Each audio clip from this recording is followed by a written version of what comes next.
Boa noite a todos e todas aqui presentes para mais uma edição do projeto Diálogos que Conectam, uma realização do Colégio de Entidades do CREA Bahia e também do CREA Bahia, do Sistema Confé CREA Mútua.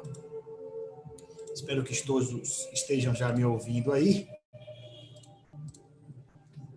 Nós vamos iniciar a palestra de hoje, que é uma palestra realizada pelo IBAP Bahia, Instituto Brasileiro de Avaliações e Perícias de Engenharia, na Bahia. E o tema é Vistoria Cautelar de Vizinhança com o engenheiro civil José Fidelis. Antes de começarmos a palestra, vamos para a nossa mesa digital, né? Mesa digital de abertura, exibindo então agora o vídeo do presidente do IBAP, o engenheiro Darkson Fonseca. Peço à colega Michele que faça essa exibição, por gentileza. Olá, senhoras e senhores, sou Darkson Fonseca Júnior, presidente do IBAP da Bahia, e convido vocês para assistir mais uma palestra do projeto Diálogos que Conectam. Hoje, nosso conselheiro José Fidelis estará falando sobre vistoria cautelar de vizinhança. Esta é a 10ª palestra aberta ao público que o IBAP promove junto ao CREA dentro dos últimos 3 meses, sempre na área de avaliação e perícia de engenharia. O engenheiro José Fidelis é pós-graduado em Perícia, Auditoria e Gestão Ambiental, certificado pelo IBAP Nacional em Engenharia de Avaliação, sócio da Engels Engenharia e possui larga experiência na área, que sem dúvida irá orientar os novos profissionais a entrarem neste ramo de trabalho e agregar conhecimento para quem já atua. Esta palestra está sendo transmitida pelo YouTube e pelo Instagram, e ao final da palestra serão respondidas perguntas enviadas através destas plataformas. Não deixem de se inscreverem também no canal do YouTube do IBAP da Bahia, para receber os convites dos próximos eventos.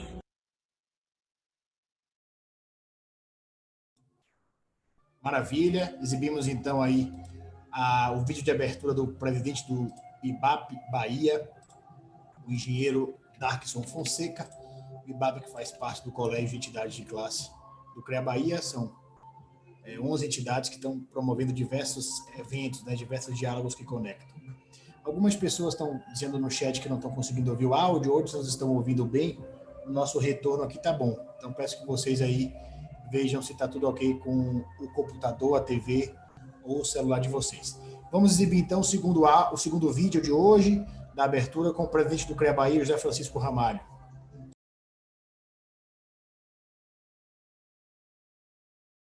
Olá, boa noite. Mais uma edição dos Diálogos se Conectam. Hoje o tema é Vistoria Cautelar de Vizinhança. O palestrante dispensa comentários, é o meu amigo José Fidelis Sarno, engenheiro civil, grande amigo, querido e com um amplo domínio sobre o assunto sobre o qual ele vai se pronunciar. Não tenho dúvida que vai ser uma das palestras mais exitosas e brilhantes do nosso projeto, que é Diálogos se Conectam. Os Diálogos se Conectam tem toda a sua programação até o mês de agosto no site do CREA. Consultem previamente para se agendar, continuem participando, tem sido uma grata satisfação nós constatarmos a ampla repercussão desse projeto, que só existe, só funciona, só faz sucesso porque tem as associações de classe.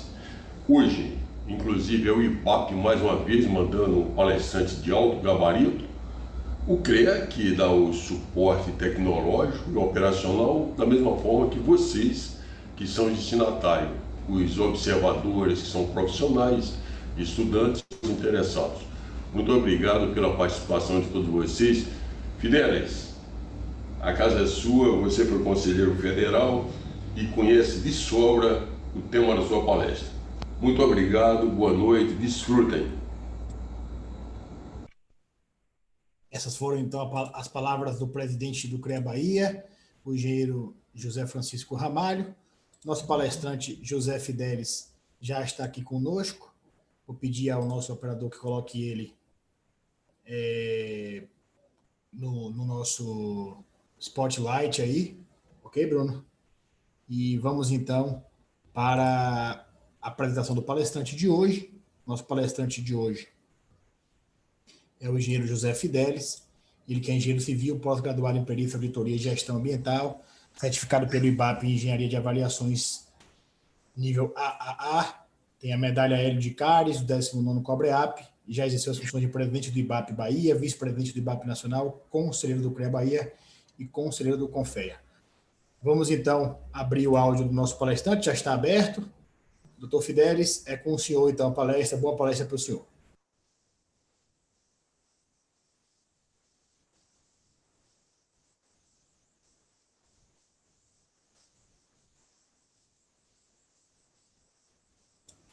Doutor Fidelis, você está ouvindo a gente, doutor Fidelis?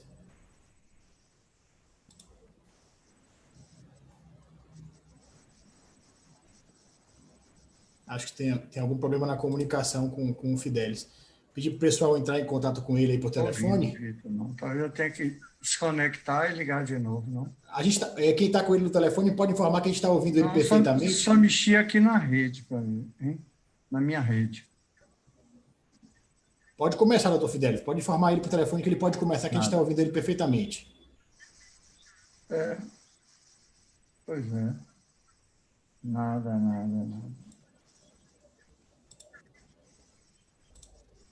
Tá bom.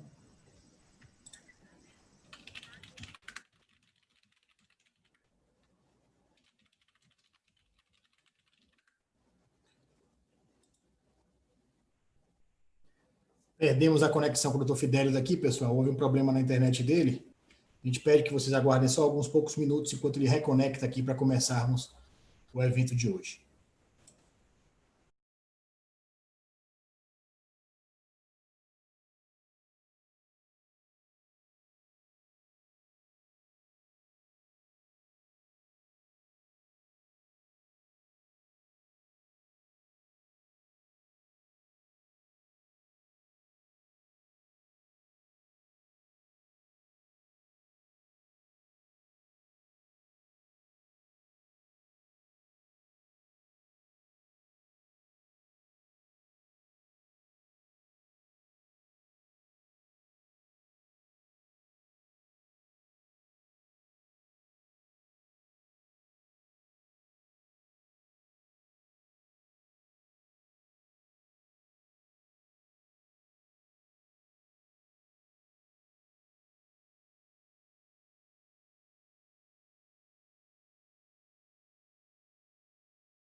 Doutor Fidelis, nos ouve agora, doutor Fidelis?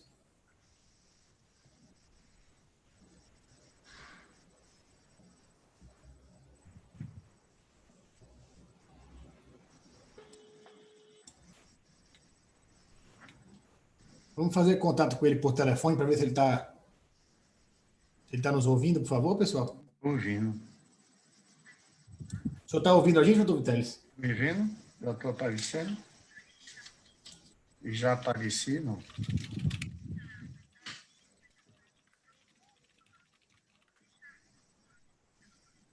Uhum.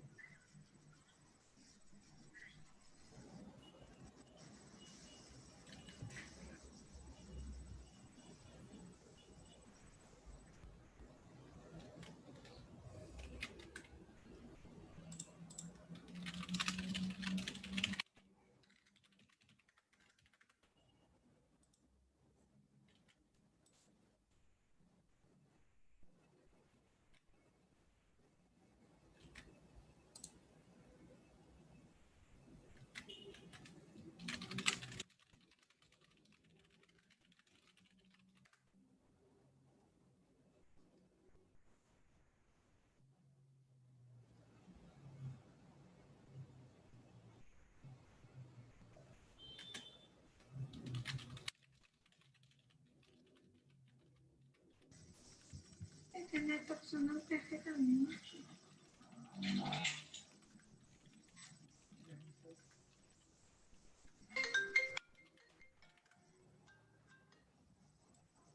Oi.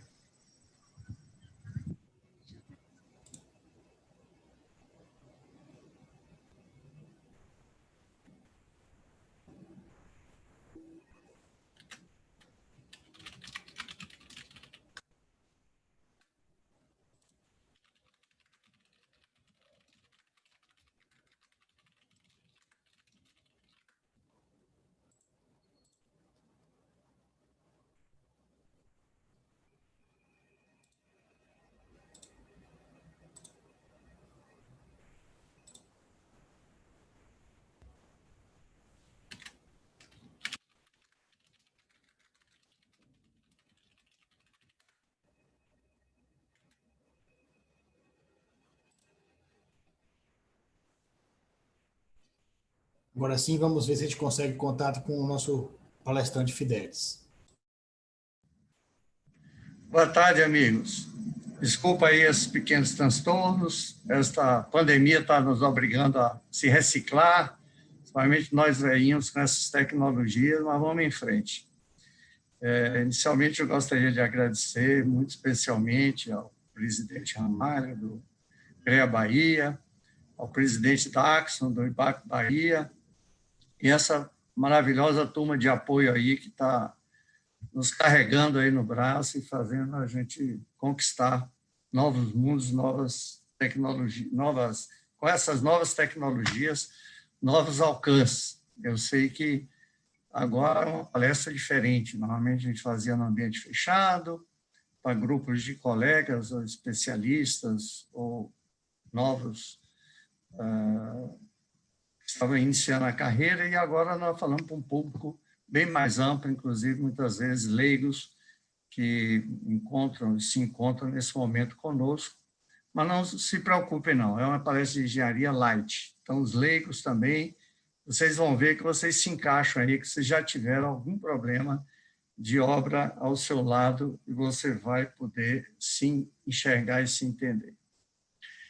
Bom, nós vamos tratar da vistoria cautelar de vizinhança, que ela é nada mais, nada menos do que um seguro que se faz em relação à possibilidade de ocorrência de danos em propriedades vizinhas a empreendimentos, obras, sejam obras imobiliárias, prediais, sejam obras urbanas de pavimentação, de viadutos, vias, sejam obras de grande monte, estruturas viárias, principalmente nas cidades metrôs, rodovias, ferrovias, e, enfim, qualquer tipo de obra pode vir a ocasionar algum dano na vizinhança e, portanto, tem que ser precavida. E o vistoria cautelar de vizinhança, e aí eu sei que tem empreendedores também nos ouvindo, não é despesa. Não coloque isso na sua conta de despesa, é um investimento. Nós vamos conversar um pouco sobre isso. Se você não faz uma vistoria cautelar, você tem um risco de fazer depois uma atividade profissional especializada, que é bem mais cara do que ela. Então, quem pode observar ao vistoriar uma propriedade qualquer, vizinha a um empreendimento, são trincas, fissuras, manchas de infiltrações, rachaduras, ou já algum dano ocasionado, que aí nós vamos ver, é outro tipo de trabalho que a gente vai citar aqui quando ocorrem desabamentos ou coisas posteriores à obra. Como determinar se os danos que existem em uma determinada propriedade possuem, de fato, ligação com a obra? Como ter certeza de que a reparação que é pleiteada ou que é decidida pelo empreendedor, ela é justa, atende às necessidades do vizinho e ela é devida, quer dizer, é um direito real do vizinho. Então, quando você faz uma obra, um empreendimento qualquer, vem, muitas vezes, uma reclamação. Minha casa tem infiltração, o teto rachou, tem problema lá, e foi a obra responsável. E, inclusive, tem um detalhe isso interessante, que às vezes a gente fica, né, o empreendedor, o construtor, mas por que o cara vem reclamar, está querendo tirar proveito da obra? Mas imagina, qualquer um de nós, quem é que anda olhando para cima, para o teto da sua sala, para o teto da sua cozinha, para o teto da sua residência, para ver se tem rachadura? Agora vai um vizinho lá em cima começar a meter um martelete para quebrar um piso lá, você, a primeira coisa que faz é olhar para cima, e qualquer fissurazinha que você veja lá em cima, você vai dizer logo, bom, foi o vizinho. Aí vai ficar aquela discussão, foi, não foi, não foi, não foi.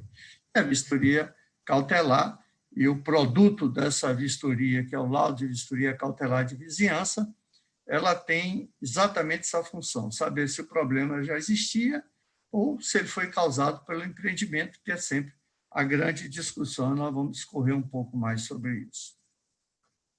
Esse laudo, ele registra o estado do imóvel antes.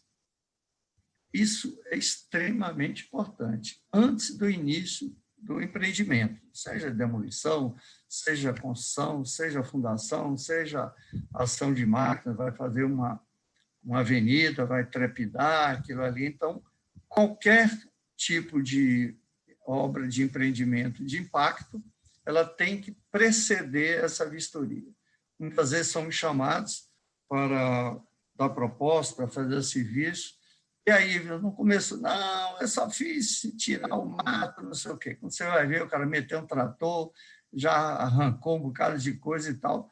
Aí diz, olha, isso aí pode te dar problema, e não dá outro. Quando a gente vai, inclusive, historiar, o cara já diz logo, essa rachadura foi depois da obra. E aí, como é que você comprova? Aí você tem que tomar uma outra atitude, nós vamos falar mais adiante.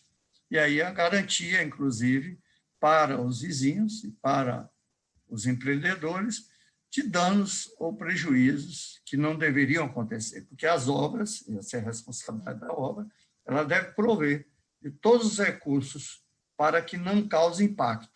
Esse, como eu disse anteriormente, essa vistoria cautelar, cautela, né, é um seguro, é uma providência cautelar que se toma antecipadamente. E as construtoras têm que tomar essa providência adequadamente, ela tem, inclusive, que vislumbrar o alcance da vistoria, até onde a vistoria deve ir, 50 metros de distância do perímetro da obra, 100 metros, 150. 150, o que você vai fazer? Não, eu vou fazer só uma sapata, para quem não entende, é uma escavação pequena de 1 metro, 2 metros e tal. Não faz sentido.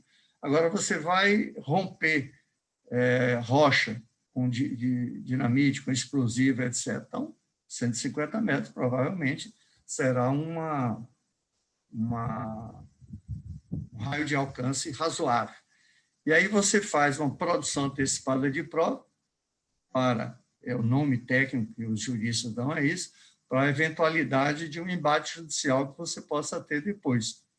E é uma coisa muito importante, os juristas sabem disso, mas muitas vezes os empreendedores não se dão conta, apenas um vizinho.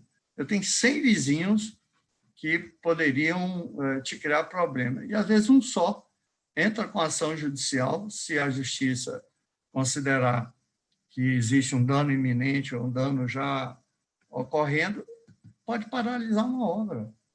Só um vizinho.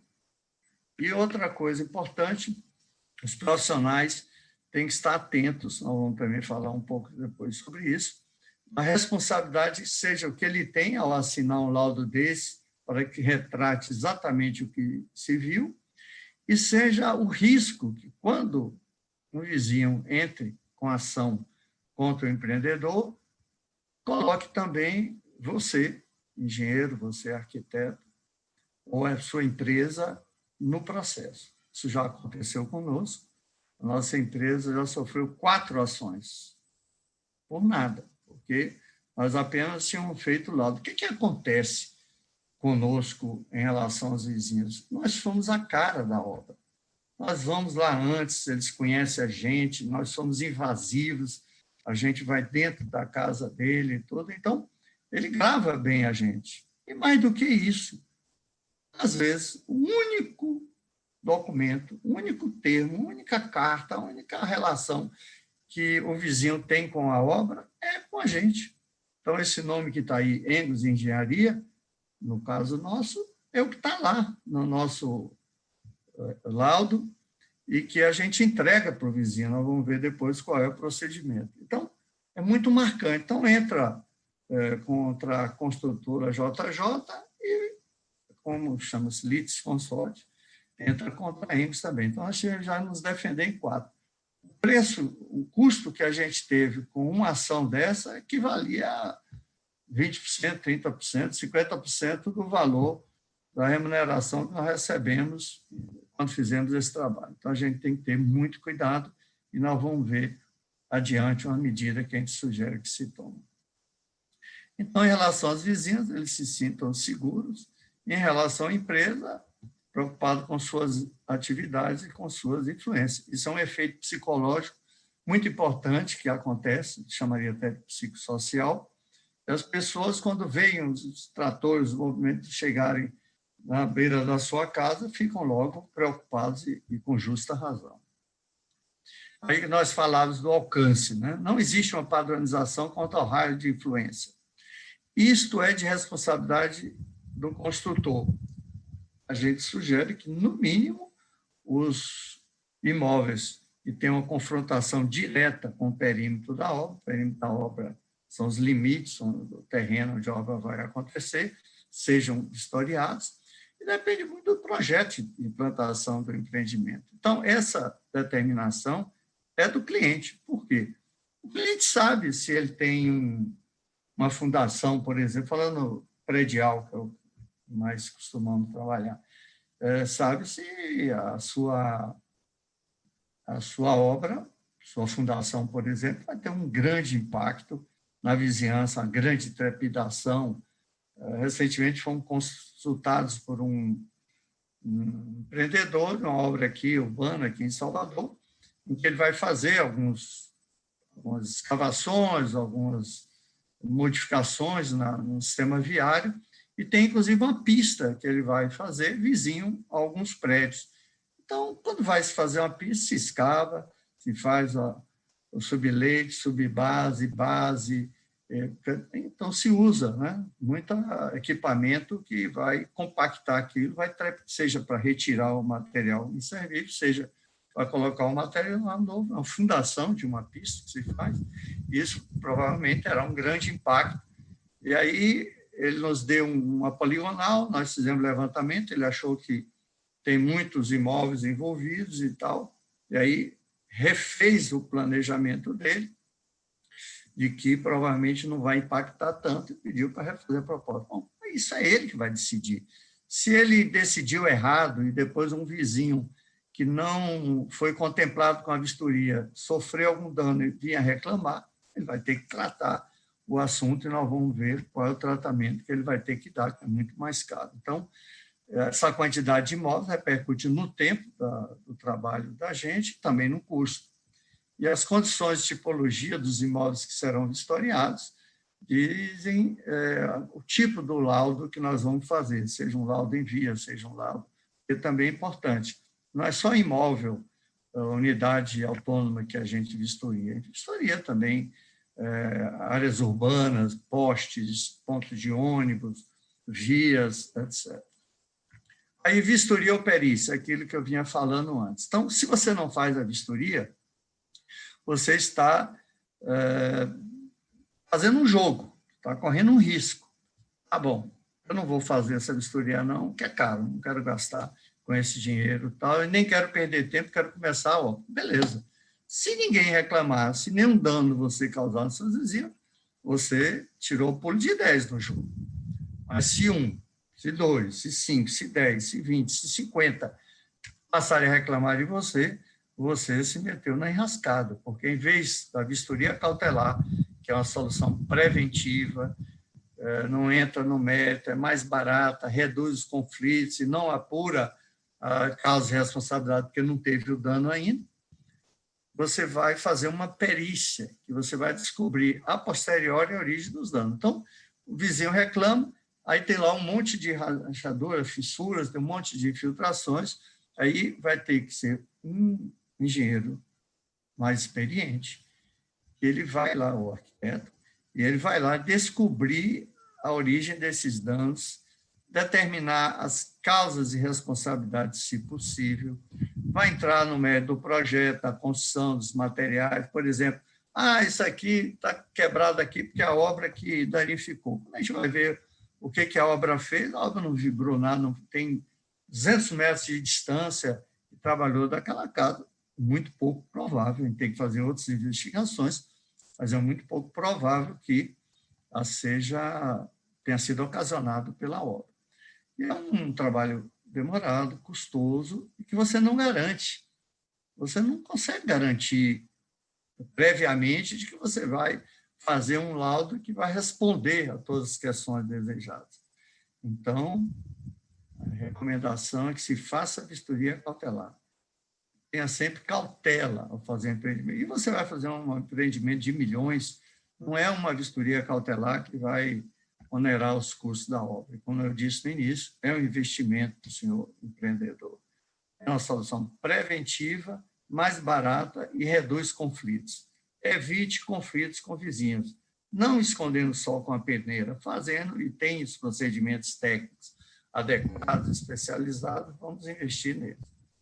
E aí, na revista Construção Mercado, o colega disse, o que nós fazemos é descrever tudo, as características gerais e as condições físicas dos imóveis e das logradoras vizinhos. Aí nós fazemos a vistoria, levantamento de dados, informações, fazemos a descrição dos ambientes internos da casa, isso que eu dizia que é muito invasivo o seu trabalho. Você vai entrar na casa, você vai no quarto da pessoa, no sanitário, na cozinha, enfim, é um trabalho que é muito importante, você vai realmente expor toda a realidade daquele morador, daquele ocupante, daquele proprietário, daquele inquilino. Aí você vai identificar, você tem que dizer cada ambiente, né, cada cômodo que você está visitando, você vai transformar isso num elemento do seu laudo, na identificação do cômodo, e da localização, tanto da propriedade como um todo, como também dentro de cada ambiente, as patologias que você encontrar.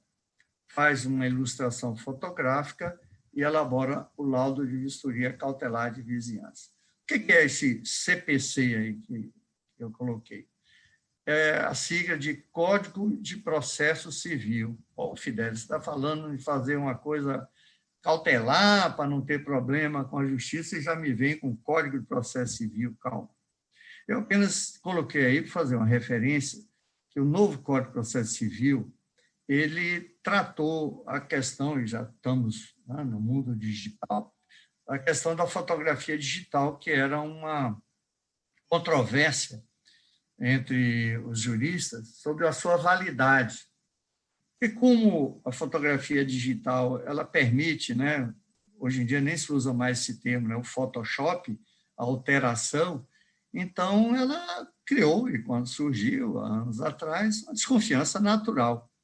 E o Código de Processo Civil anterior não previa, inclusive dizia explicitamente que deveria se colocar a foto e anexar os negativos. Acredito que muitos dos que estão nos ouvindo são jovens e nunca ouviram falar em negativo. É como se fosse uma chapa de raio-x. Então, a foto tinha uma chapa de raio-x embutida dentro da maquininha. Não tinha celular naquela época.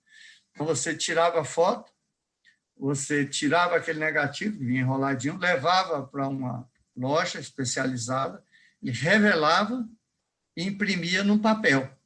E aí você colava aquele papel no seu laudo e anexava um saquinho com aquele, ou então grampeava aqueles negativos. O novo Código de Processo Civil diz que a fotografia, assim como o e-mail, assim como outros elementos digitais, um vídeo, uma gravação de áudio, faz prova desde que não seja contestado. E se houver a contestação, tem que fazer a prova disso. Mas aí já é outro assunto, eu só quis ilustrar com essa questão. Enfim, então a metodologia, a gente faz esses passos e chega ao laudo de vistoria cautelar de vizinhança. Então, é um laudo, é um documento formal assinado por um profissional legalmente habilitado. Ele é decorrente de uma vistoria que você fez. E o que é essa vistoria? É ver, exatamente como o nome diz. Ah, doutor, mas por que isso aqui? Espera aí, eu não estou verificando o porquê. Lembra? O porquê a gente olha na perícia, não é o caso. Então, por que a gente estaria olhando aqui? Por quê? Por causa, o que aconteceu, foi o projeto, não foi, etc. Não estamos fazendo isso.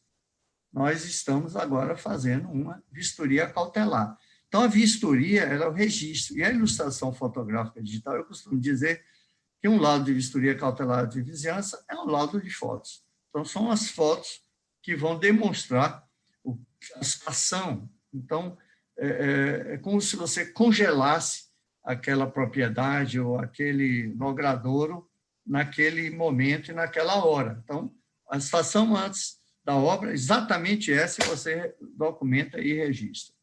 Então, terminando aqui. Então, ele é um laudo decorrente de uma vistoria, ele é cautelar, então, ele é prévio a qualquer ação outra, então, ele é necessário para se ter cautela. E de vizinhança, nós falamos todos os bens, né, sejam unidades autônomas, sejam unidades coletivas, sejam logradouros, sejam propriedades de qualquer ordem que estejam na vizinhança da obra. E aí, o engenheiro ou arquiteto perito visita o local, e aí eu frisei antes do início, registra, está no imóvel, e faz a documentação. Em situações de muita degradação, vai registrar todas as patologias, e isso leva a um aumento de tempo e, obviamente, aumento de gasto, e fica um custo maior.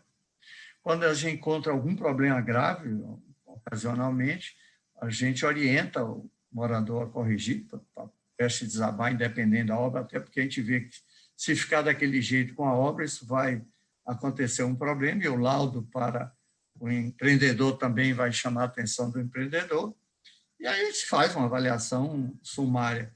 É óbvio que, se precisar de uma avaliação técnica especializada, a gente orienta eles a procurar o CREA, procurar o IBAP, para que tome essas providências.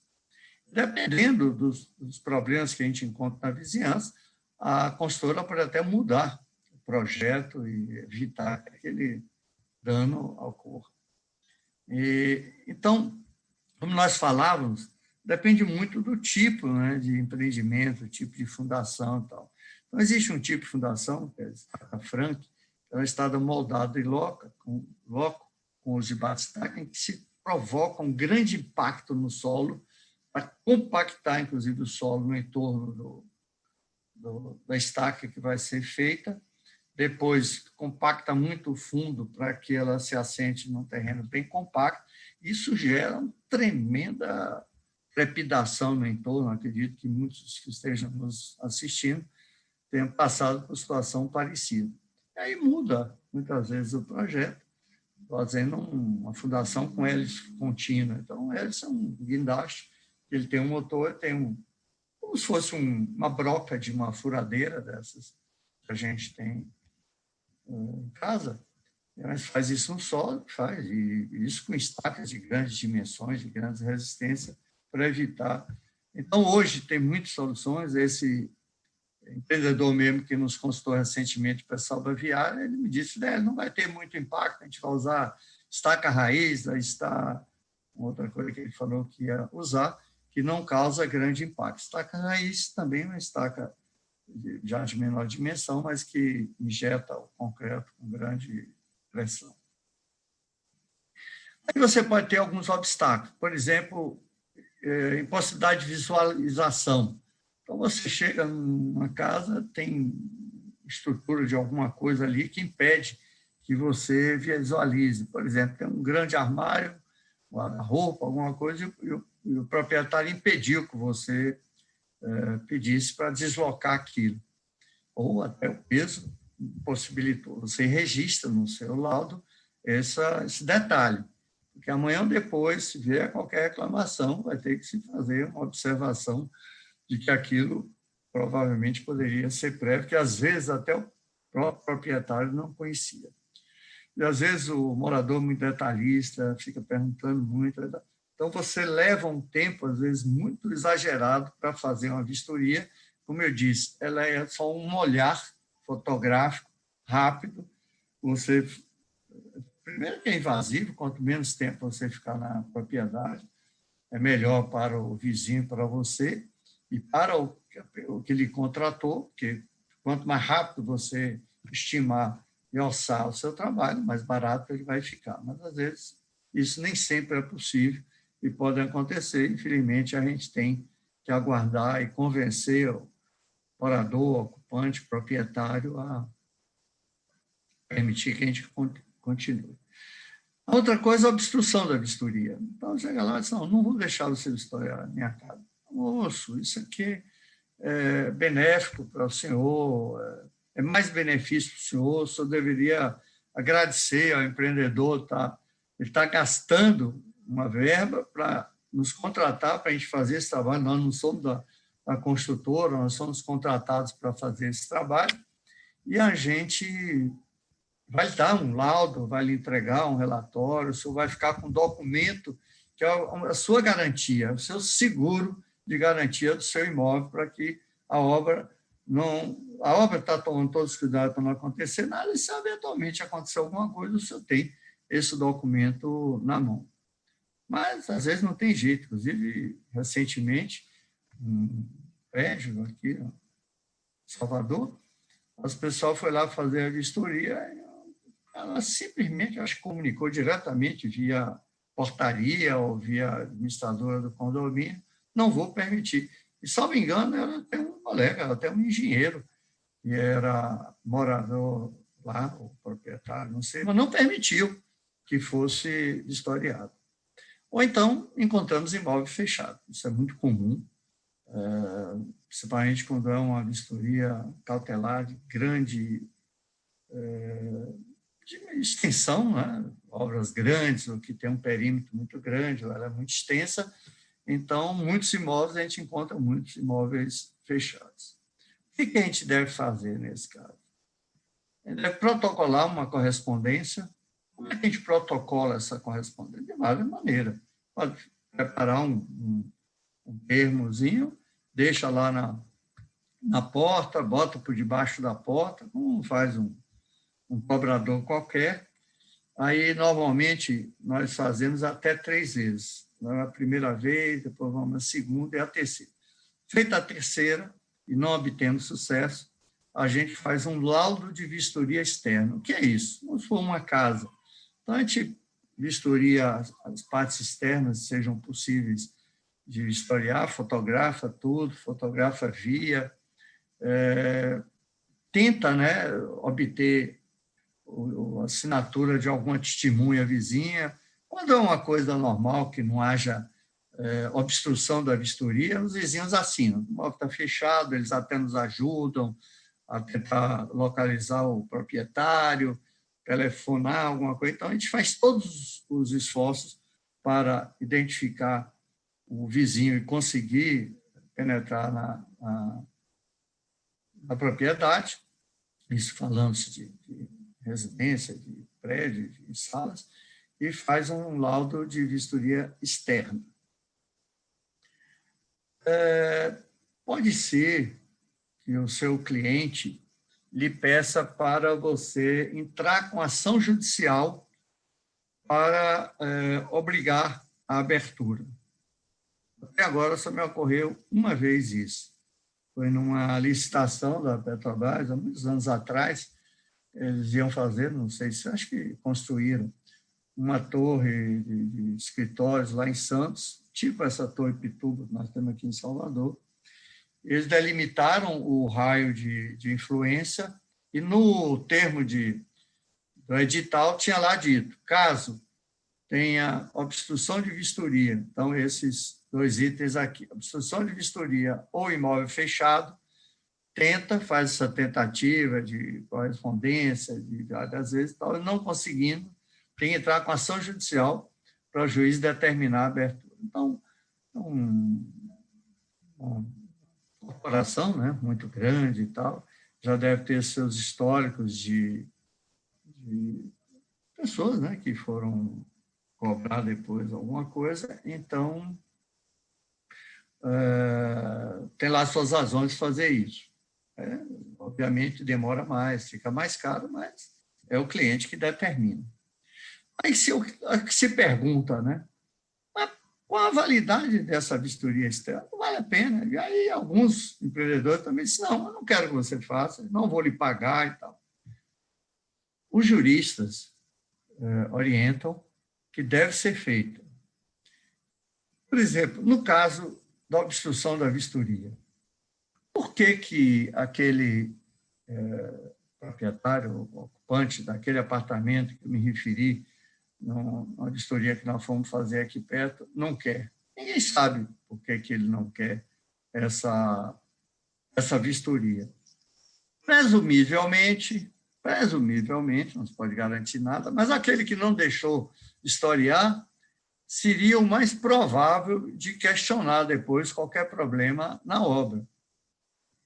E se o empreendedor não tiver nenhuma informação, nenhum documento que comprove que ele, empreendedor, fez o esforço para vistoriar, contratou uma empresa especializada para ir, etc., etc., ele vai ficar em maus lençóis, ele não vai ter nenhuma arma na mão para se defender. Esse laudo de vistoria externa, por mais simples que ele seja, ele é importante para o empreendedor e mais, é o que dá mais trabalho para a gente fazer. Porque quando a gente chega no apartamento, na propriedade qualquer, pode fazer, facilita, inclusive, a nossa vida, nosso trabalho flui na rotina e já está com tudo previsto. Quando não, a gente tem que voltar. Imaginem vocês, numa estrada. Nós fizemos, uns anos atrás, um trabalho lá em Minas Gerais, 1.000 quilômetros de rodovia, que ia ali perto do Rio de Janeiro, até Brasília. Então, qual é o trabalho que a gente fazia? Cadastrar as cercas que estivessem invadindo a faixa de domínio. Faixa de domínio é a faixa, aquela rodovia que você anda, ela não é só aquela pista, ela tem toda uma faixa, normalmente de 60, 100 metros de largura, dependendo do porte da rodovia, 30 metros, que é de propriedade do dono da rodovia. E aí você tem que cercar, inclusive, delimitar. E tem as cercas que estão invadindo, nós fomos cadastrar. Toda vez que a gente não conseguia encontrar o proprietário para documentar ali de quem era tal, nesses 1.000 quilômetros, nós tínhamos que retornar 1, 2, 3 vezes, deixar o aviso lá e tal, documentar. Outra coisa, quando deixarmos o aviso, tirar foto, documentar que deixamos o aviso. Enfim, é um trabalho muito maior do laudo de vistoria externa, por mais simples que ele pareça, do que o laudo normal. Uma discussão. É devido, não é devido, é obrigatório, não é obrigatório. Então, tem essa norma técnica que diz toda vez que tiver uma obra, tiver propriedades vizinhas ou logradouros públicos vizinhos, que a obra vai ser executada, seja por qualquer uma das razões que a gente já falou e que possam causar dano, deve ser feita uma vistoria preliminar por profissional especializado, habilitado, uma vistoria da qual devem resultar os seguintes elementos. E quando a norma diz deve, pelos critérios da ISO, é porque é obrigatório. Uma planta, localização das edificações, locadouros, confinantes ou não, aí depende do tipo de obra, e o relatório descritivo, os detalhes, as condições de fundação. Aqui tem uma coisa que é complicada, das condições de fundação e da estabilidade das edificações. Fundação é muito complicada, a gente só pode ver os efeitos, né? Então, se tem fundação já com problema, vão aparecer rachaduras nas paredes, etc. É referente, ninguém vai escavar para dizer se a fundação estava sólida ou não. defeitos e danos existentes. Os documentos devem ser visados pelos interessados, devendo haver cópia à disposição dele. Essa é outra discussão. Nós sempre fazemos em 2 vias, uma entregue ao morador, ocupante, inquilino, proprietário, vizinho, ele vai dar o de acordo na cópia do contratante, da construtora, do incorporador, do órgão público, dono daquela obra, e fica bem caracterizado o que foi feito, o que existe em cada uma daquelas. E o laudo, ele tem lá o seu roteiro básico, né? Definindo suas características, e ele tem que ter um croquis, com mapeamento das fotos e patologias.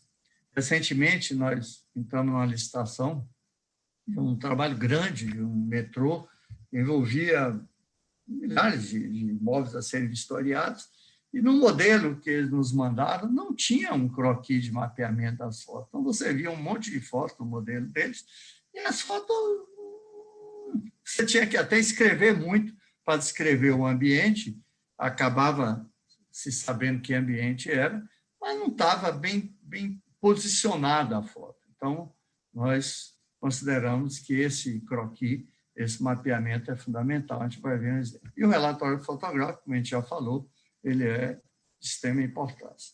E aí, como já falamos, ele evita conflitos e socialmente resguarda o interesse e minimiza sobrecarga do judiciário e dano à obra, ao empreendimento. Aí nós vamos falar agora de uma especificidade dentro da vistoria cautelar, que é a vistoria cautelar de vizinhança em massa. Então, nós nos deparamos numa situação muito específica, quando fomos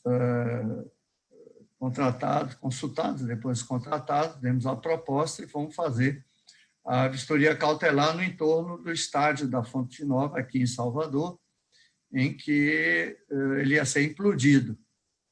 Essa implosão, voltando àquelas ideias que nós falamos anteriormente, o empreendedor tinha que tomar e tomou todas as medidas cautelares possíveis no projeto, na execução da implosão, contratou consultores, etc. Mas o risco existe. Ninguém está livre de um acidente, né? Se o acidente avisasse, ele não ia acontecer nunca. Então,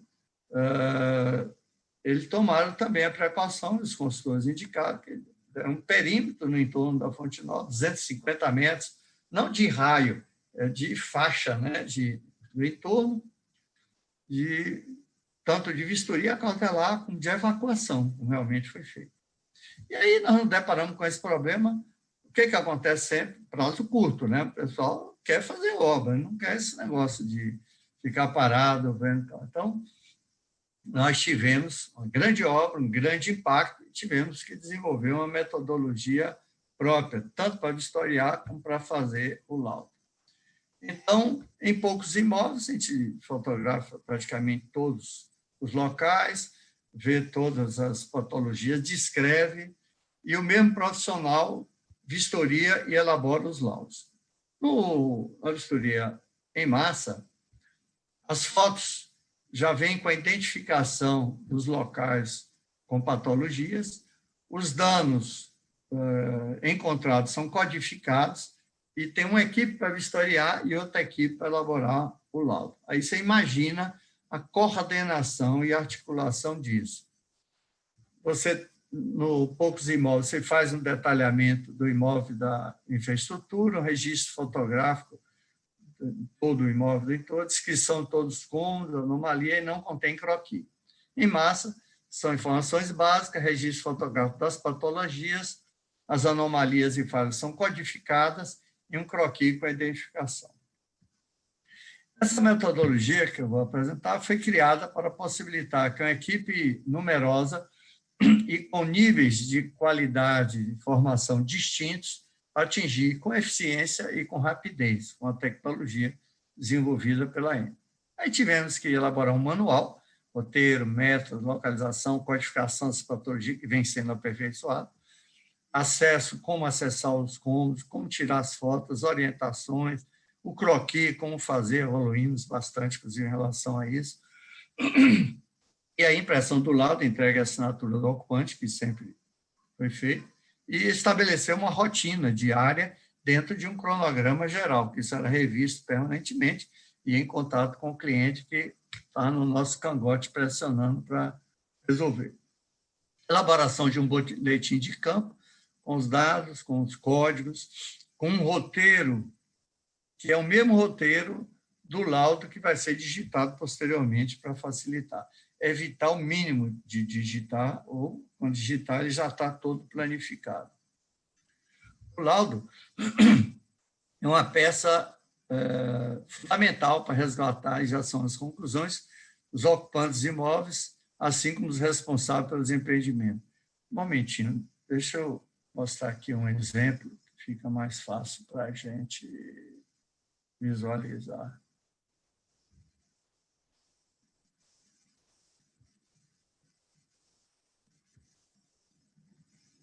Ok, acredito que vocês estão visualizando. Então, laudo técnico de engenharia de vistoria cautelar de vizinhança. Aí tem o número de relatório, contrato, aqui vai a logo do contratante, caracterizar o status das instalações do imóvel, localizado nas áreas indicadas pelo interessado como zona de vistoria lindeiros à obra. Aí tem a ressalva, o trabalho não elaborou qualquer análise técnica sobre as anomalias ou patologias aqui. É só um registro. Não é objetivo identificar causa e efeito, só retratar o registro fotográfico, as condições de conservação física da edificação. Eventuais interpretações de origem, responsável da gravidade, não fazem parte do escopo. Os autores do trabalho não têm responsabilidade sobre qualquer modificação que venha a ocorrer na situação do imóvel. Então, aqui tem uma fotografia da fachada do imóvel, é um imóvel geminado, é só esse aqui que estamos fazendo lá, aqui já é outro imóvel. Aí tem um sumário em que ele vê, define o ocupante, endereço, característica, acompanhante, acessibilidade, encerramento. Poxa, por que encerramento está no item 7 e ele continua até o 11? É que o encerramento, vocês vão ver, ele é o corpo do laudo. O resto são tabelas, croquis, registro fotográfico, glossário, que são importantes, mas que são alguns outros detalhes. Então, aqui está as características. Então, nós vamos marcando aqui tipologia, uso, situação, ocupação, etc. De que ele é composto. E aqui entra padrão de acabamento e estado de conservação. Nós vamos ver que uma das tabelas estabelece. Aqui acompanhou a vistoria, fundamental, a identificação dele e o contato, telefone, e-mail, etc. Isso aqui é fundamental. Se entregar isso para o cliente, a área jurídica vai mandar voltar. E aí você define se ele é proprietário, se ele é inquilino, se é outro, parente, ocupante e tal. É a data da vistoria. Por que é importante colocar isso? Quando a gente vai vistoriar, no processo de vistoria, nós estamos com pouco tempo e pouca verba, né? Os valores são baixos e o cliente quer que se faça com rapidez. Então, não dá para ser sempre com o proprietário, que seria o ideal. Então, às vezes é o inquilino, e muitas vezes é o inquilino que conhece o imóvel, o inquilino que está ali para acompanhar o imóvel. Então, às vezes o proprietário mora em outra cidade, em outro estado, não há condições de mobilizá-lo. Mas já tivemos casos desses de cliente que exigia que fosse proprietário. Então, nós vamos ter que acrescentar no preço esse esforço ou se o proprietário não puder vir, ele tem que dar uma procuração para alguém, enfim. Aí tem que ter uma outra solução, mas isso é exceção. A estabilidade técnica está limitada. A caracterização do padrão, constatação técnica topográfica. Sempre a gente deixa claro isso. Se tiver necessidade de alguma observação, se coloca, encerramento. Salvador, a cidade que for, o responsável técnico, o CREA e o IBAP. E aqui, talvez a parte mais importante desse laudo, declaração do ocupante do imóvel. Declaro que recebi uma via do presente relatório de vistoria realizada no imóvel e que estou de pleno acordo com o que nele está descrito. A empresa responsável pela execução da obra pode ser contatada através do telefone X, e-mail X, ou diretamente do Escritório Central localizado no endereço X. Por que a gente coloca esse item aqui da empresa responsável? Porque a gente não colocava isso no início, várias e várias vezes nós éramos procurados no nosso escritório por um vizinho para resolver problemas que eram entre ele e o proprietário lá da obra. Então, não tem nada a ver, a gente já coloca aí, já define com o cliente qual o contato, qual o endereço, qual o telefone que ele quer colocar. E aí o vizinho assina, coloca o nome, de novo diz qual é o proprietário, a data e a identificação dele. Então, isso é muito importante. Depois, você vem aqui nas tabelas, né? Estado de conservação, se ele é ótimo, bom, regular e tal. Por que bota isso aqui? Para ficar bem definido o que nós estamos dizendo. Requer reparação, isso conforme, inclusive, os critérios normativos que nós já trabalhamos. Depois, padrão de acabamento. Quando a gente escrever lá médio, simples, superior, aqui dizendo o que nós estamos nos referindo para não haver sombra de dúvida sobre o que está lá escrito. Colocamos também aqui um glossário sobre o que é. Por exemplo, nós falamos de fissura, de trinca. Tudo isso tem dimensões, né, como meio milímetro, 10 milímetros, etc., que quer dizer o que é uma rachadura, uma trinca, uma fissura. Então, quando afirmamos isso lá, ele tem um caráter técnico bem definido. Então, nós apresentamos uma foto aérea com a localização da obra e do imóvel vistoriado. O terreno será implantado em empreendimento. Todos os laudos vão ter esse mesmo desenho. E aqui nós temos o croquis esquemático. Isso foi também um desenvolvimento nosso. Então, nós fizemos, antigamente a gente fazia o desenho da casa, e agora nós fazemos de cada cômodo, e aí marcamos aqui a foto e a característica. Aqui, vocês vão ver depois uma foto vista, e aqui uma foto com a patologia característica no piso. Esse código aqui quer dizer no piso. Aqui é na parede. Desculpe, eu errei. Esse código aqui é patologia no teto, patologia no piso seria essa, porta, na parede, enfim. Esse é um sistema de simplificação com muito sucesso que nós conseguimos organizar.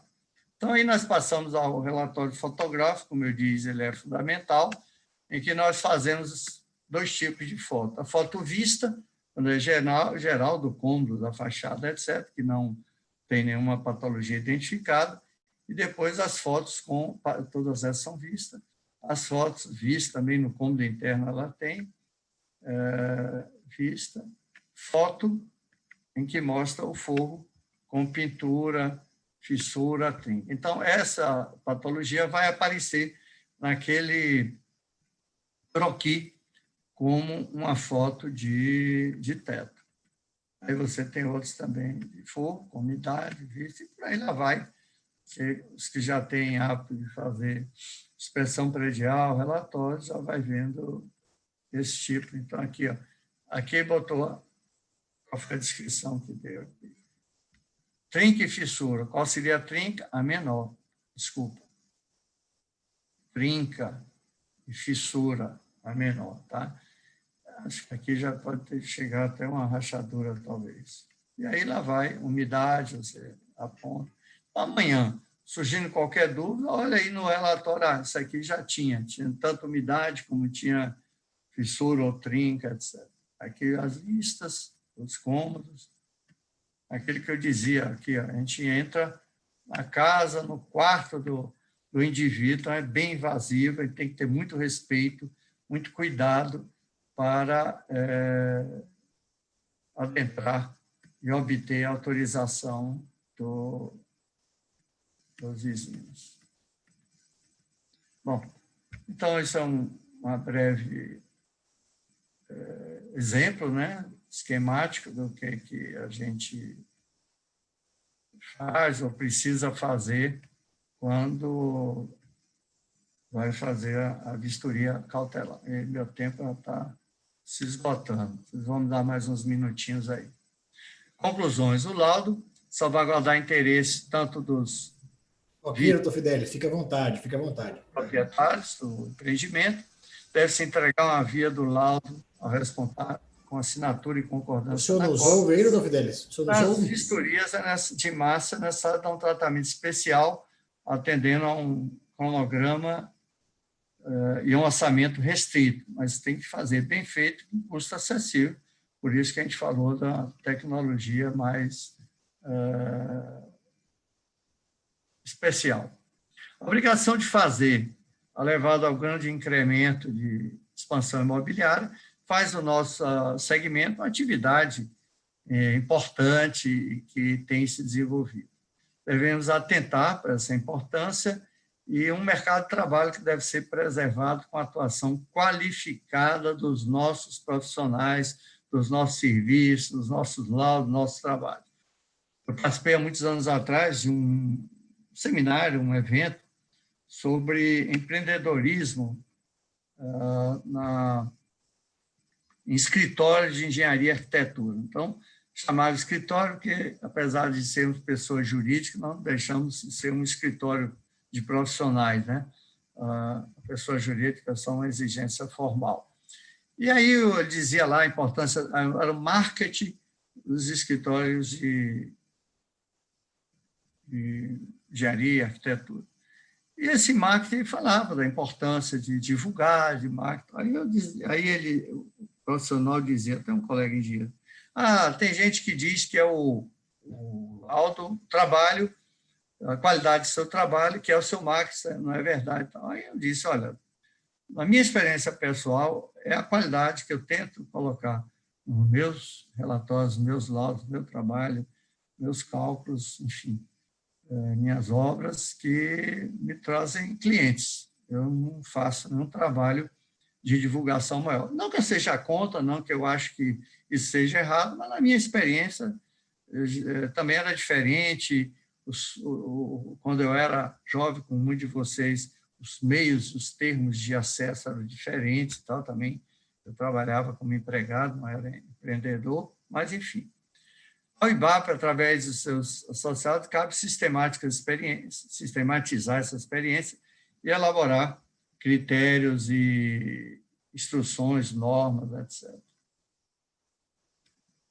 Ele sugere colocar ressalvas na proposta do contrato. A primeira é muito conjuntural, esperamos que acabe o mais rápido possível, mas tudo indica que ela deve demorar, e enquanto continuar, colocar, em virtude da pandemia do Covid, não realizaremos vistorias em ambiente com aglomeração de pessoas, o que possa prejudicar a saúde dos nossos colaboradores, que trabalharão com EPI de proteção sanitária.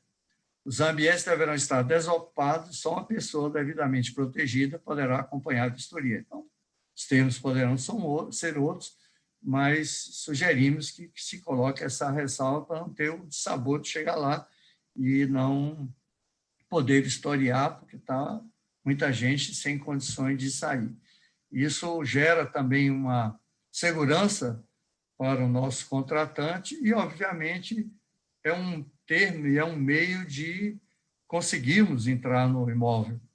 Se a gente chega no imóvel sem a proteção sanitária e sem indicar para o ocupante que nós estaremos tomando todas essas providências, e aí é complicado, porque às vezes você fala com o contratante, ele diz, não, tudo bem, pode ir, tal. Eu disse, não, já falou, pessoal, não, tal.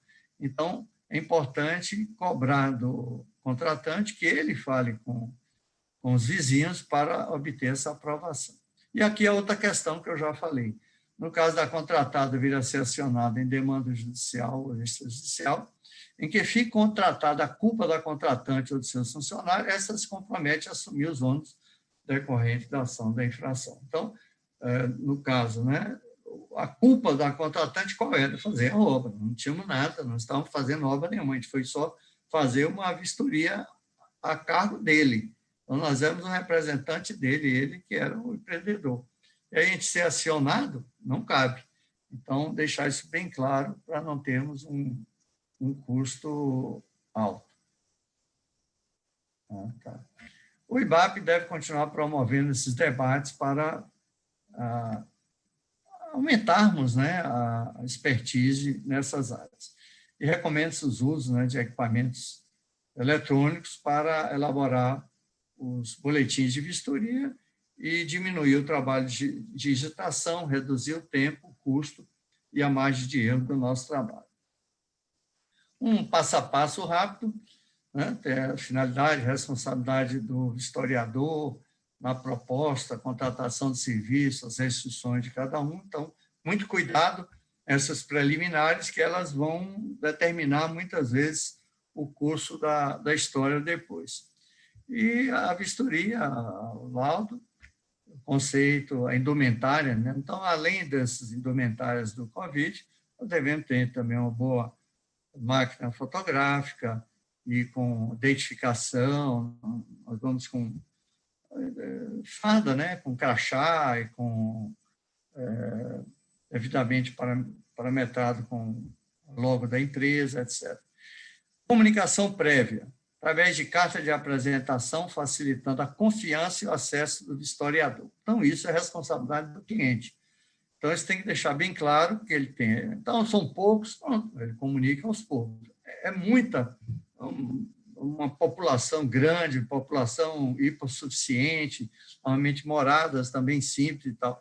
Ele tem que contratar, um serviço de comunicação social, de assistência social, para poder fazer esse trabalho. Porque é um trabalho que não vai ser só para essa vistoria. Todo o trabalho, durante a obra, vai ter intercorrência com seus vizinhos. Muitas vezes precisa ter um acesso de um equipamento. Então, vai lá o setor social para solicitar aos vizinhos, permitam isso aqui, nós vamos tirar essa cerca de vocês, a gente repõe, a gente faz isso. Enfim, tem muitas coisas, né, que uma obra de porte sempre causa danos e necessidade na relação de vizinhança. Então, essa comunicação prévia é fundamental e tem que cobrar do nosso cliente. Há casos que os clientes, não tem estrutura, eu estou em São Paulo, se isso vai ser aí, eu só vou montar meu escritório aí daqui a 6 meses, 1 ano e tal. Então, quando ele passa o encargo para a gente contrata um serviço social, a gente faz esse trabalho para ele e, obviamente, coloca nos nossos custos. Aí, estabelecer o roteiro de vistoria, né, com checklist. Aí, o retorno disso, né, a gente compila as informações obtidas no campo e fazemos o nosso laudo e o nosso relatório fotográfico. E aí, informações complementares, como a gente já falou. Em algum caso, recomendação técnica, croquis, localização, ART, anotação de responsabilidade técnica é fundamental, não esquecer do atestado. Cada vez mais os empreendimentos de porte estão requisitando esse tipo de serviço, exigem atestado. Muitas vezes a gente já fez um monte de trabalho e não se preocupou com isso. E a certidão de acervo técnico do CREA. Então, o caminhamento é esse, às vezes a gente faz só RT e não cuida das outras etapas e é prejudicado depois. No caso de impedimento ou proibição, registra os laudos em cartório. Deve ser registrado, não deve ser registrado. Quando a gente falou lá atrás do Código de Processo Civil, tem uma outra coisa importante embutida naquela precaução que se reflete aqui. Quando você faz um laudo, entrega para o interessado vizinho, ele dá o de acordo na sua via, ele está concordando com tudo que está ali, com as fotos, com as conclusões, se for o caso, etc., etc. Então, ele não pode alegar isso na justiça, ele não vai poder alegar posteriormente ignorância em torno do assunto, ou de que não foi bem assim. Não foi bem assim, bem assado. Claro que sempre pode ter alguma margem de discussão, mas, grosso modo, o seu cliente, o incorporador, o construtor, o empreendedor vai estar devidamente seguro, vai ter uma segurança jurídica quando esse laudo vem com essa assinatura. Daí que a norma preconiza que seja visado, daí que nós sempre fazemos assim e temos tido sucesso na nossa experiência. E aí, você se depara com registros lá do cartório. Já tivemos alguns casos que nós fomos contratados, fizemos, era um problema, né, que isso era no interior, era no empreendimento ali do estaleiro, Enseada de Paraguaçu, e o cartório ficava distante, era complicado o acesso e tal, mas nós tínhamos que ir. E aí, cartórios havia, né? Você vai ter que ir uma vez, entregam vários laudos, você trabalha, não posso hoje, depois vai, não volta, vai. Então, é uma coisa que tem um custo adimensional enorme para nós profissionais, empresas especializadas na área. O melhor de tudo é a gente evitar assumir esse ônus. E uma das coisas que é fácil convencer ao seu cliente é dizer para ele, cliente, você contrata um despachante e vai fazer isso do mesmo jeito ou melhor do que nós faríamos.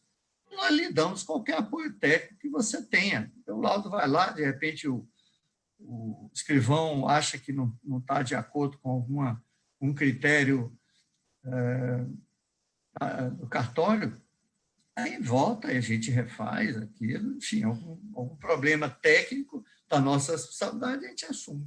Se for de cartório, nós não achamos que seja necessário, e se necessário, é melhor se a gente conseguir convencer o cliente que ele assuma essa responsabilidade. Aqui são as normas de referência, tanto a de perícia como a de discriminação de serviço. Ok, muito obrigado pela paciência de vocês e vamos ouvir aí as perguntas a partir de agora. Obrigado, doutor Fidelis. A gente está com um probleminha técnico aqui. Doutor Fidelis, o senhor está me ouvindo pelo telefone e o pessoal está me ouvindo em casa pelo YouTube normal, tá? Porque o senhor não está conseguindo ouvir a gente. Então, eu vou pedir para o senhor ficar com o telefone aí, certo? E aí eu vou fazendo as perguntas, o senhor vai ouvindo pelo telefone e o pessoal está ouvindo a resposta do senhor perfeitamente aqui, como a gente ouviu a palestra. Tudo bem para o senhor? Pronto. Então, para dar tempo do senhor dar uma respirada aí, deixa eu ver se o pessoal aqui da nossa equipe confirma se está tudo ok aí no meu áudio, só para a gente poder saber se nossa operação está dando certo aqui, já que a gente teve esse probleminha no seu áudio aí, doutor Fidelis. Vamos lá. Doutor Fidelis, tem muita gente participando aqui da palestra do senhor, tá? Registrar aqui algumas pessoas que mandaram um recado no chat aqui. O Sérgio Antônio está em Niterói. Você pode comentar. Eu vou pedir para o pessoal abrir o áudio do senhor aqui. Pessoal, vamos abrir o áudio do Fidelis aí para ele comentando enquanto a gente conversa. Pronto, o áudio do senhor está sendo aberto. Pronto. Só pode falar aí que o pessoal está ouvindo o senhor, tá? Obrigado, Fluminense. Sério. A gente tem aqui também o Otávio Alves, na Pituba, Ana Carolina, em Aracaju. Escreveu aqui. Diga, Carol. O José Plínio, em Maringá, no Paraná. Bianca Rocha. Pois rapaz, esse é um garoto esperto. Aqui também em Salvador, na Pituba. E aos poucos nós vamos aqui registrando. Mas deixa eu fazer já uma pergunta para o senhor aqui. O Inálvaro Soares perguntou lá mais cedo. A vistoria cautelar ela é obrigatória? Quer que o senhor tenha a falar sobre isso? Querido, ela é obrigatória. Ela está prevista na norma 12.722, que ela deve ser executada, e pela norma da ISO, quando ele define que deve, é porque é obrigatório. Além de ser obrigatória, ela é altamente recomendável, porque ela é uma atitude cautelar, uma atitude que lhe dá segurança jurídica ao incorporador de que ele vai fazer a obra e não vai ter intercorrências provocadas por vizinhos caso algum dano ocorra. Ele vai evitar os danos, mas garantir que não ocorra, não se tem. Daí a vistoria cautelar de vizinhança. Maravilha. O senhor está me ouvindo? O senhor está me ouvindo bem aí? Estou ouvindo bem. Maravilha, então. Então, a gente tem aqui mais alguns registros, doutor Fidelis. O João Augusto também está em Curitiba, a Construções Covaline, em Xique, Bahia, a Rita de Cássia em Lauro de Freitas, o Antônio Cerqueira na Pituba e o Pedro Roberto está em Piritiba, na Bahia. Não. Vamos para São João, lá no próximo São João, Pedrinho. E o Eduardo Andrade aqui no Rio Vermelho e o Gabriel Lopes da Ornella em São João del Rei. A gente também tem um recado para o senhor aqui do Paraguai, o Daniel Lirde. Boa noite. Rapaz. Oi, tudo bem. Ele fala aqui, doutor Fidelis, ó. Gente. Ele manda um recado. Boa noite, amigos do IBAP. É um prazer compartilhar com vocês essa apresentação. Uma saudação fraterna do Paraguai, do Daniel Lirde, presidente da AVPIP. Não é isso? É isso, Daniel. Grande companheiro. Bom trabalho. Obrigado pela assistência. O Luiz Marcelo também, O'Hara, manda um grande abraço ao amigo Fidelis. Está em Cidade del Leste, no Paraguai. Exatamente. O'Hara, figuríssima. Maravilha. Saudar aqui, doutor Fidelis, todos os conselheiros, inspetores e representantes de entidades de classe do CREA Bahia que estão participando aqui conosco, né? Alguns já participaram, já comentaram aqui no chat, a Ruth Carvalhal, o Arival Cidade, o José Neto, os inspetores, o Celino também aqui, inspetor. Esses são meus professores. Isso. Os inspetores Wilson Júnior, o inspetor Almax também aqui presente, enfim. Diversas pessoas aqui que participam. Obrigado a todos. Da rotina do CREA. Deixa eu fazer mais uma pergunta para o senhor aqui. Dessa vez a pergunta é do Valdir Gonzaga. Ele pergunta: na condição de vizinho de uma obra, posso exigir que a obra ou o empreendimento faça a vistoria cautelar em meu imóvel? O vizinho pode exigir isso? Rapaz, pode não, deve. Rapaz. É a coisa mais segura para você. Inclusive, eu disse no início da palestra que os leigos que eventualmente tivessem linkados não deveriam sair, que iam ver a importância. Eu esqueci até de fazer essa ressalva. É muito importante essa palestra para vizinho de obra. E quem não já teve uma obra do lado que já lhe incomodou, e incomodar de qualquer tipo, seja causando esses danos, e é o que nós tratamos dessa parte, seja de outras que nós não tratamos, de ruído excessivo, de poeira excessiva, etc. Né? Então, todo vizinho de obra que se sinta não prejudicado, antes, tem que estar atento, Valdir, né? Está atento, Valdir. Antes de começar a obra, você já deve se dirigir ao engenheiro da obra, procurar o engenheiro da obra e dizer: olha, para minha segurança e para a sua, eu peço que você faça a vistoria cautelar e tal. Normalmente, é recomendável para o incorporador, para o construtor, que ele contrata esse serviço terceirizado, seja porque tem especialista nessa área, seja porque dá maior confiabilidade no laudo que ele vai produzir. Então, mas não é impeditivo, não tem nada que impeça que o próprio engenheiro da obra faça esse laudo de vistoria cautelar.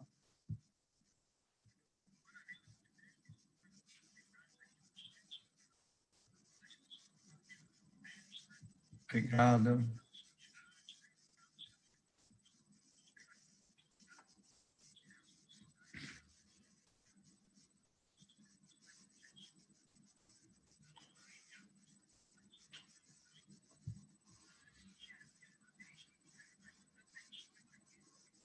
Eita, pertinho. A Lorane mandou um e-mail nesse instante para mim. Antes da palestra, eu mandei já o link para ela. Espero que tenha respondido suas questões, Lorane. Obrigado.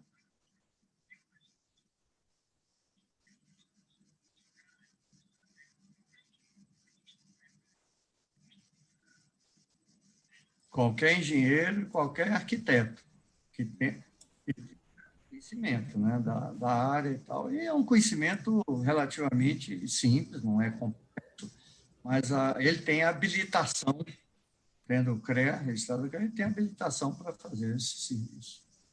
Maravilha. A gente está fazendo a pergunta aqui, que foi feita por um nickname aqui, o 1.0, se qualquer engenheiro tem habilitação. Aqui meu áudio estava com um probleminha.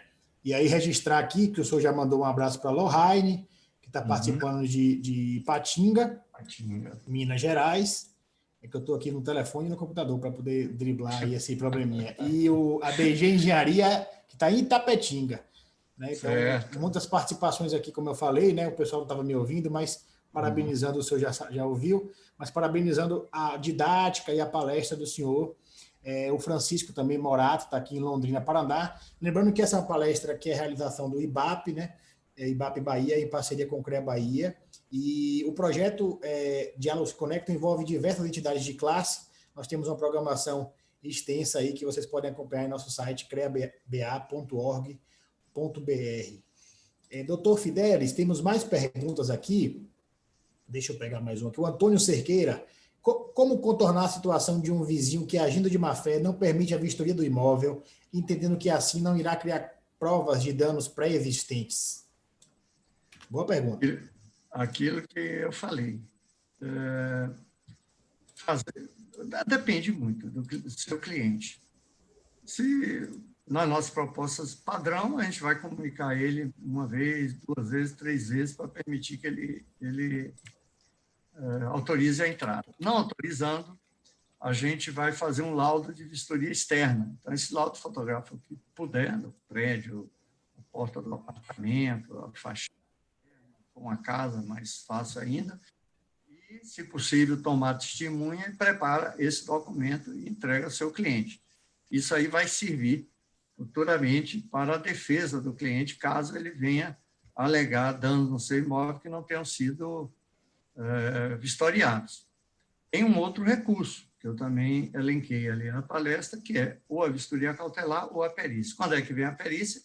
Quando, posteriormente à obra, há uma reclamação, não tem um laudo, ou então no laudo de vistoria não conste aquela patologia, e aí surge a discussão se não é, não, mas isso aí dá um cara de antigo e tal, aí tem que contratar uma perícia, e aí um profissional, e aí já tem que ser um profissional mais experiente, ele vai fazer uma perícia, um laudo pericial, para buscar as causas daqueles sintomas, né, que estão acontecendo no seu imóvel, que se estão vinculados, relacionados com a obra, com o tipo de obra que foi feita, a trepidação daquela obra, a proximidade daquela obra, o tempo daquela obra, né? A gente não sabe. Essas coisas podem acontecer durante a obra, então, anos depois da obra terminada, um ano depois, né, pode reclamar, e isso tem que ser dado o tratamento técnico adequado, técnico-jurídico, né, adequado. Sempre a gente recomenda que o cliente procure um aconselhamento jurídico para ver qual é o melhor encaminhamento, e nós fazemos a parte técnica. Maravilha, doutor Fidelis. Aqui o Luiz Cláudio, engenheiro que é também conselheiro do CREA, parabenizando o IBAP na pessoa do presidente Darkson pela palestra do senhor aí. Temos mais perguntas aqui. A Rita de Cássia pergunta: se o responsável da obra não fizer a vistoria cautelar, o vizinho que tem entendimento pode contratar um engenheiro para fazer? O vizinho pode ser proativo aí? Claro, claro. Da sua propriedade, né? O vizinho. Obrigado, Rita de Cássia, minha querida amiga. Essa daí é a nossa ex-presidente do IBAP e conselheira do CREA. O cliente pode contratar, deve contratar um profissional para fazer da sua casa. Então, se são 50 vizinhos do empreendimento, a pessoa nem vai arcar com isso. Obviamente, e pode se associar, é até recomendável, com os demais vizinhos, contrata um profissional só e ele faz a vistoria cautelar de todas as unidades vizinhas das obras para se precaver. E aí é interessante, não sei se consegue, nunca me veio essa questão, fazer o inverso, né? Da mesma maneira como a gente faz em 2 vias, entregam ao vizinho, tomam de acordo e entregam para o cliente, o proprietário, o construtor, os vizinhos, se fizerem esse trabalho coletivo, também deverão tentar entregar tentar entregar pessoalmente, caso não consiga, eu sugiro até que façam, né, via correio, com aviso de recebimento, qualquer procedimento desse tipo, para se resguardar realmente, para não ter dificuldade depois. Maravilha, doutor Fidelis. O engenheiro Jefferson de Assis aqui fala que muito boa a palestra e a aula de José Fidelis. Parabeniza o CREA e a Obrigado, UNAP pela Jefferson. Um parceria. abraço. Temos mais perguntas aqui.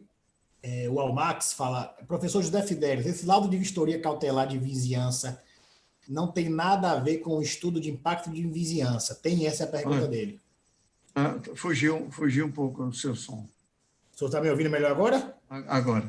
Pronto. O Almax Silva pergunta se o laudo de vistoria cautelar de vizinhança tem algo a ver ou não tem algo a ver com o estudo de impacto de vizinhança. Não tem a ver. Não tem. Ele pergunta. Veja lá, o estudo de impacto de vizinhança, que não é objeto do nosso trabalho agora, ele é um estudo prévio. Um grande supermercado, um hipermercado foi construir aqui Lauro de Freitas, aí nos consultou. Então, ele quer que se faça um estudo de impacto de vizinhança, o que aquele empreendimento pode causar, vai causar, esse não é pode, esse vai causar, objetivamente, nas vias do entorno, no bairro, na cidade, etc. Então, tem que se fazer uma macroanálise de todas essas interferências, colocar isso num relatório, fazer investigações, pesquisa, levantamento de dados nos arquivos municipais, estaduais existentes, para que o empreendedor, o empresário, entre com o processo de aprovação na prefeitura ou no órgão que seja, que vai emitir laudo de autorização, alvará de autorização, para que ele possa construir e viabilizar o seu empreendimento. Então, isso é bem antes, é na fase de projeto ainda. Então, e não quer dizer, não tem a ver com a obra em si. O nosso laudo de vistoria cautelar de vizinhança é em relação à obra. Então, vamos supor que você vai fazer uma obra até grande, mas ela tem 5.000 metros quadrados de área construída, implantada numa área de 500 metros quadrados, mas está no centro de um terreno que tem 1 milhão de metros quadrados. Uma obra dessa não vai causar impacto no vizinho. Então, o seu vizinho está a 200, 300, 500 metros de distância, não vai causar. Então, mas já para o estudo de impacto de vizinhança, tem que ter, porque independente de onde ele esteja dentro do seu terreno, ele vai acessar por alguma via, você, os seus clientes, os seus trabalhadores, enfim. Então, são questões diferentes que estão sendo tratadas. Maravilha, doutor Fidelis. Mais uma pergunta aqui. Carlos Xavier, como proceder em relação a um vizinho que se recusar a assinar o laudo? Boa pergunta. Boa pergunta. Isso já nos aconteceu.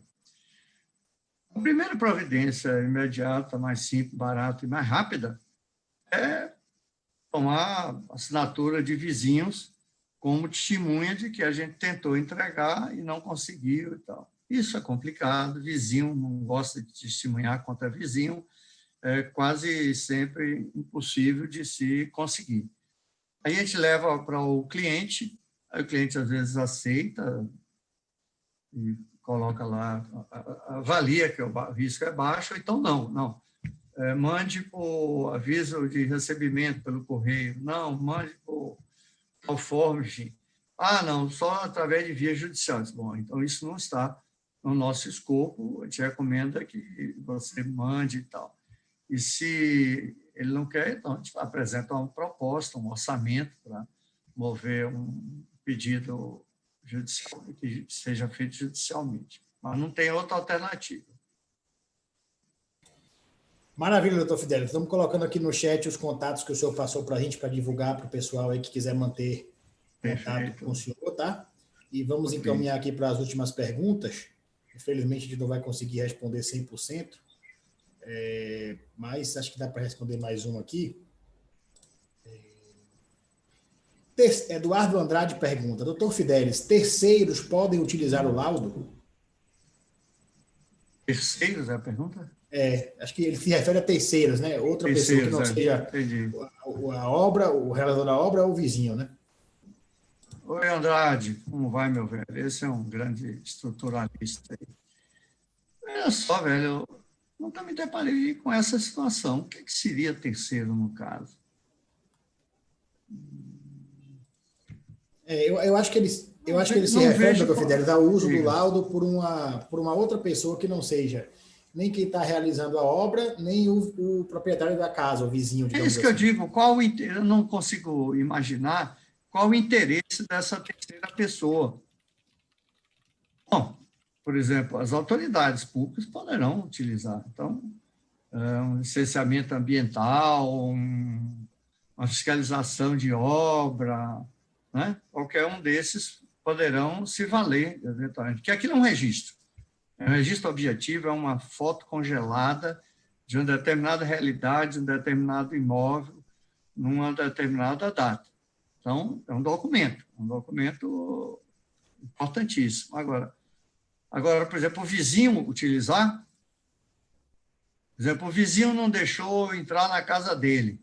Aí foi o irmão que era ali, eu creio que isso possa ter qualquer serventia, mas... Então, Andrade, em princípio, eu não vejo que serventia poderá ter. Mas se tiver alguma serventia, e se... porque aí, repara, existe um proprietário desse bem, que é o contratante. O contratante poderá também se insurgir, se alguém utilizar aquilo ali que não seja o vizinho contra os interesses dele. Realmente, desculpe, mas eu fico meio no ar nessa pergunta. Maravilha, doutor Fidelis. Para fechar aqui, o Lucas Aleixo, ele fala que teve uma situação onde ocupantes permitiu a vistoria, mas não autorizou tirar fotos, somente descrever as eventuais patologias existentes. Assim foi feito, segundo disse o Lucas aqui, isso foi mencionado nas observações do laudo. Aí ele pergunta, há alguma chance de problemas futuros devido à não existência de fotos, mesmo se este ocupante recebe o laudo e assina o de acordo? Grande Lucas, falando do senhor de Bonfim, ele nem disse, né? Para dizer que onde é que você está para mostrar a abrangência geográfica nossa. Esse aí é um jovem já especializado nessa área. Veja, Lucas, todo laudo, e o laudo de vistoria cautelar de vizinhança não é diferente, a gente planeja uma coisa, a gente sempre executa de uma determinada forma, mas nós deveremos estar preparados para ocorrências diferenciadas. Então, essa é uma ocorrência diferenciada, e essa não tem jeito, porque o cliente não permitiu, o que é que você vai fazer?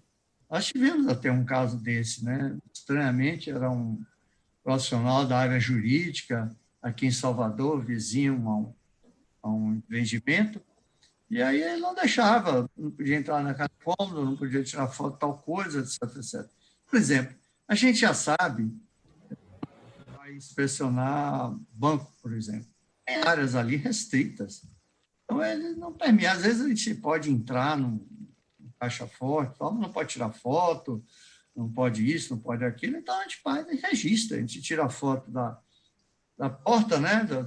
Ali é o cofre forte e tal. Chegamos lá, não encontramos nada e tal, porque nossa assinatura, Lucas, ela tem fé pública.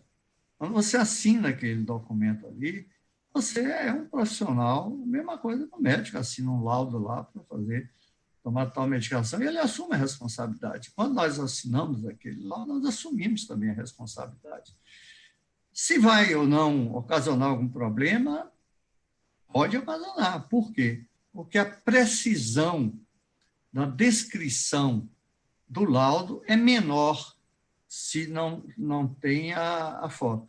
Porque a foto ela é evidente por si só, ela é muito eficaz nesse mistério.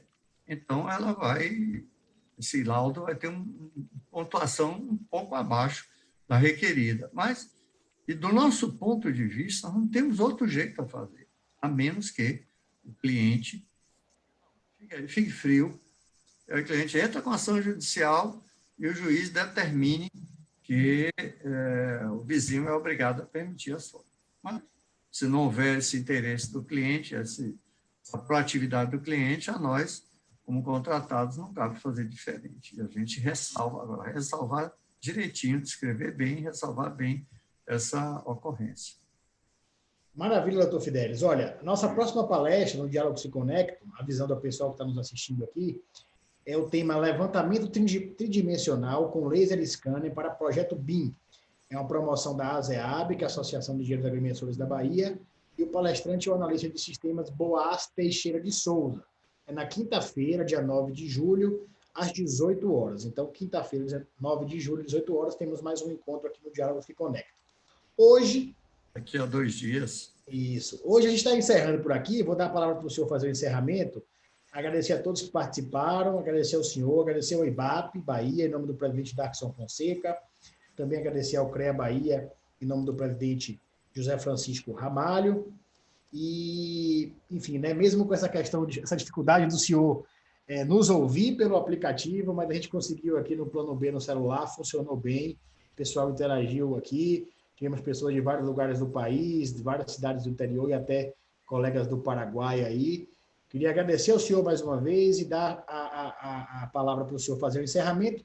Quando o senhor encerrar a sua fala, nosso colega Bruno vai fechar a transmissão aqui no YouTube. Obrigado, doutor Fidelis, parabéns pela clareza, pela didática, e um abraço, até a próxima. Até o próximo Diálogo Se Conectam.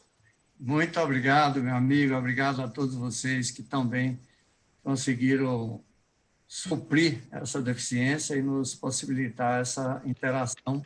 Eu peço desculpa também aos nossos colegas de estar aqui com o telefone aqui, mas, como disse, fazer aí as coisas funcionarem. Bom, muito obrigado a quem assistiu, a quem interagiu, a quem abrilhantou.